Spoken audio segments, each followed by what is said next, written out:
ৰঙিয়াত অনুষ্ঠিত ৰঙিয়া প্ৰিমিয়াৰ লীগৰ আহি এইবাৰ 8 নম্বৰ কথা আহি গৈছে আৰু এই সময়ছোৱাত আমি আৰু এটা নতুনকৈ যোগাযোগ শুৰু কৰিছোঁ আমাৰ এইবাৰ বাকীখিনি আমাক ক'ব নাৰায়ণ দত্তই।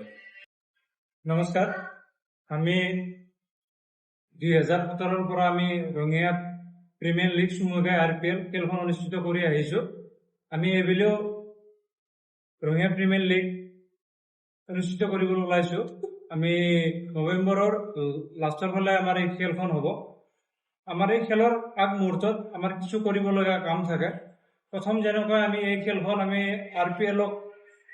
IPL-ক চাই কেনে আমি পতা হৈছে, সেইকাৰণে আমি IPL-ত যেনেকৈ ফাৰ্ষ্ট প্লেয়াৰখিনিক ক্ৰয় কৰাৰ কাৰণে এটা প্ৰচেছ থাকে, ঠিক তেনেকৈ আমি আমাৰ ৰঙিয়াৰ খেলুৱৈখিনিক আমি ক্ৰয় কৰাৰ আমাৰ প্ৰচেছ এটা আছে। যেনেকৈ আমি প্ৰথম আৰম্ভণিতে আমি খেলুৱৈখিনিক মানে RPL-ৰ প্ৰপত্ৰবোৰ দিয়া হয়।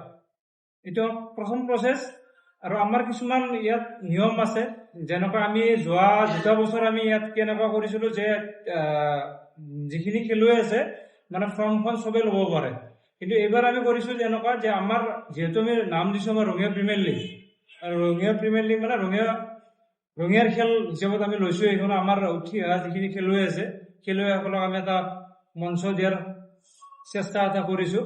সেইকাৰণে আমাৰ এইবাৰ চিষ্টেমটো হ'ব, আমি যিসকল আমাৰ ৰঙিয়াৰ মানে খেলুৱৈ মানে আমাৰ ৰঙিয়া বিধান আমাৰ আণ্ডাৰত যিসকল খেলুৱৈ আছে তেখেতসকলে প্ৰপত্ৰখন ফিল আপ কৰিব পাৰিব। আৰু আমি যিহেতু আমাৰ চব মালিক থাকে এইখন খেলত, মানে চবে নিজাকে দল আমাৰ নিয়ম লৈ যায় মালিকবিলাকে, স্বত্বাধাৰীসকলে, তেখেতসকলে নিজাববীয়াকৈ 3জন খেলুৱৈ সিহঁতৰ পৰা আনিব পাৰিব। খেলুৱৈসকল জোৰে হ'ব পাৰে, তাত আমাৰ ক'বলগীয়া একো নাই।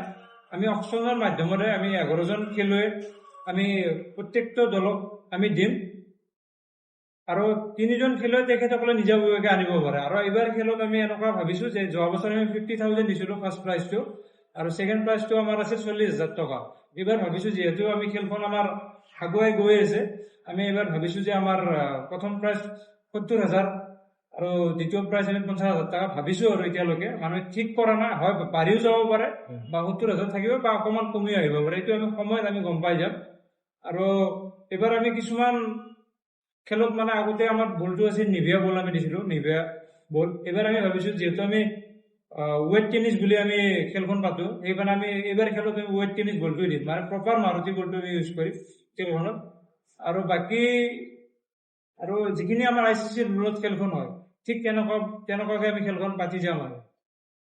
আৰু যিটো বিষয় লৈ আমি ইয়াত বহিছোঁ, মানে আমাৰ প্ৰথম লক্ষ্যটো আছিল যে আমাৰ ৰঙিয়া প্ৰিমিয়াৰ লীগৰ আমি প্ৰপত্ৰসমূহ আজিৰ পৰা আমি মানে বিতৰণ কৰিম।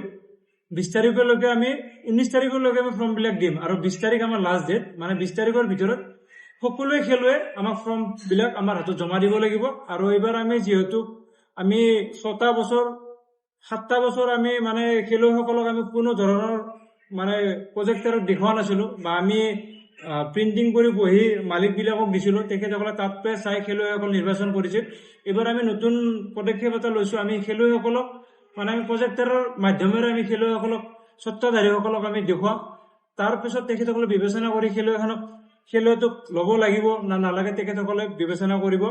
আৰু আমি সেইবাবে আমি সকলো খেলুৱৈক যিসকলে ফৰ্মখন ল'ব তেখেতসকলক ক'ব বিচাৰিছোঁ যে আপোনালোকে আমাৰ হোৱাটছআপ নম্বৰত আপোনালোকৰ কাৰেণ্ট ফটো মানে বাধ্যতামূলক দিবই লাগিব। যদি আপোনালোকে নিদিয়ে তে আপোনালোকৰ ফৰ্মটো আমি আনভেলিড কৰি দিম। আৰু সেইখিনিয়ে। আৰু আমি এতিয়া আমাৰ মানে প্ৰপত্ৰটো আমি উন্মোচন কৰিম।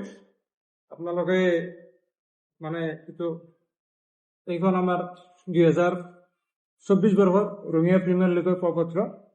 আমি অহাকালিৰ পৰা সকলো খেলুৱৈ প্ৰপত্ৰবোৰ ল'ব পাৰিব।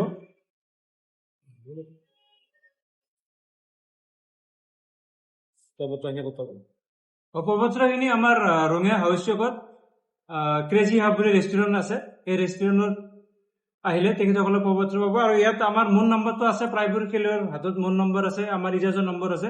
তেখেতসকলে আমাৰ ফোন যোগে, আমাৰ ওজন নম্বৰ আছে, তেখেতসকলক ফোন যোগে কণ্টেক্ট কৰি আমাক প্ৰপত্ৰ ক'ত পাব তেখেতসকলক সুধিব পাৰি। আৰু বিশেষকৈ যিখিনি খেলুৱৈ আছে বা যিজনে ফৰ্ম ল'ব তেওঁ ৰঙিয়া সমষ্টিৰ হোৱাটো বাধ্যতামূলক। ৰঙিয়া সমষ্টিৰ বাহিৰৰ হ'লে সেইজন প্লেয়াৰক আমি ইনভেলিড কৰিম, তেওঁ ফৰ্ম ছাবমিট কৰিব নোৱাৰে। ফৰ্ম নিব পাৰিব কিন্তু ছাবমিট নহয়। তো ৰঙিয়া সমষ্টিখিনিহে অপশ্যনত আহিব, ৰঙিয়া সমষ্টিৰ বাহিৰত যিখিনি থাকিল মানে অভাৰচিজ যিটো ৰুল থাকে IPL-ত, তো অভাৰচিজ ৰুল মতে আমি সেইখিনি প্লেয়াৰক আমি অপশ্যনত নানো। অভাৰচিজখিনি সেই ফ্ৰেঞ্চাইজিয়ে যাক আনে যেনেকৈ আনিব পাৰে, কোনো ধৰণৰ আমাৰ ক'ব লগা নাই। বাকী অপশ্যনত আহিব লগা 11জন প্লেয়াৰ লোকেল হ'ব লাগিব, মানে ৰঙিয়া সমষ্টিৰ হ'ব লাগিব। সেইকাৰণে আমাৰ এইখন হৈছে ৰঙিয়া প্ৰিমিয়াৰ লীগ। Okay.